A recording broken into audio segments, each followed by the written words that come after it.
Hello friends, আজ আবার চলে এসেছি নতুন একটা ভিডিও নিয়ে। আজ আমরা চলে যাচ্ছি জামশেদপুরের সূর্য মন্দিরে। তো সূর্য মন্দিরটা আপনাদেরকে পুরোটাই ঘুরে দেখাবো। অবশ্যই আপনারা ভিডিওটা শেষ পর্যন্ত দেখুন। বিকালবেলায় মা, বাবা, আমি আর ছেলে চারজনে মিলে বেরিয়ে পড়লাম সূর্য মন্দিরের উদ্দেশ্যে। তো আমরা অটোতে করে পৌঁছে গেলাম সূর্য মন্দির। এই হলো সেই মন্দির। তো চলুন ভেতরটা আপনাদেরকে দেখাই। মন্দিরের ভেতরে কত রকমের ঠাকুর আছে। এটা জামশেদপুরের সিঁধগড়াতে অবস্থিত। এই হলো মন্দিরের ভেতর। মন্দিরের ভেতরেই প্রথমে আছে রাধাকৃষ্ণের মূর্তি। এই দেখুন কি সুন্দর রাধাকৃষ্ণের মূর্তি। আর ঠিক তার পাশের রুমেই আছে বাবা বজরংবলীর মূর্তি। তো চলুন সেই মূর্তির কাছে আমরা দেখে আসি। এই দেখুন বাবা বজরংবলী। এরকম ছোট ছোট ঘর পাশাপাশি অনেকগুলো আছে, আর সব রুমগুলোতেই ঠাকুর আছে। দেখুন বজরংবলীর পাশে এরপর কি আছে আপনাদেরকে দেখায়, মাতাজির মূর্তি। এখন শ্রাবণ মাস, তাই মাতাজিও সবুজ রঙের শাড়ি পরে আছে। আর ওখানে কি সুন্দর টিক পরিয়ে দিচ্ছিল দেখুন ত্রিশূলের।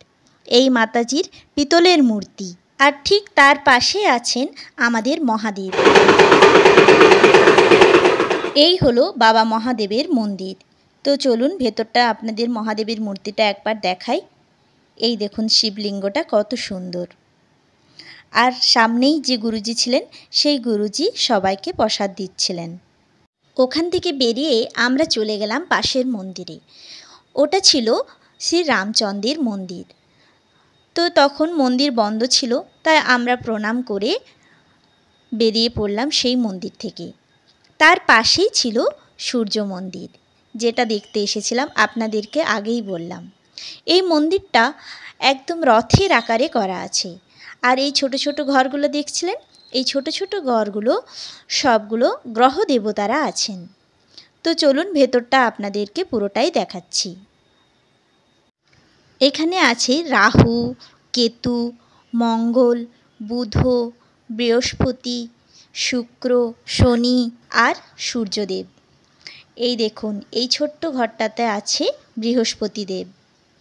আর ঠিক তার পাশেরটাতে আছে মঙ্গল মহারাজ। আপনাদেরকে আগেই বলেছিলাম এটা একটা রথের আকারে করা আছে।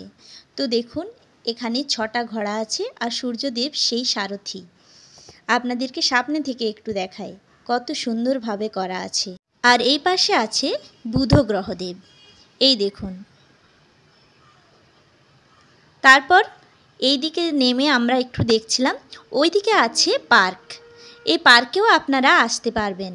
তো আমরা পার্কে গেলাম না, আমরা এরপর দেখব সূর্যদেবের মূর্তি। তো চলে এলাম ফাইনালি সূর্যদেবকে দেখতে। দরজা বন্ধ ছিল, তাই বাইরে থেকেই সূর্যদেবকে প্রণাম করে নিলাম। তারপর আমরা বাইরে বেরিয়ে পড়লাম। বাইরে বেরিয়েই সবাই মিলে ফুচকা খেয়ে নিলাম। বিকালবেলায় ফুচকা খেতে সবারই ভালো লাগে। বেশ মা বাবার সাথে মজা করেই কেটে গেল দিনটা। আমরা বেরিয়ে পড়লাম ঘরের দিকে। তো বন্ধুরা, আপনাদের এই সূর্য মন্দিরের ভিডিও ভালো লাগলে অবশ্যই লাইক, কমেন্ট আর শেয়ার করতে ভুলবেন না। Thank you. আবার চলে আসবো নতুন কোনো ভিডিও নিয়ে। Bye by.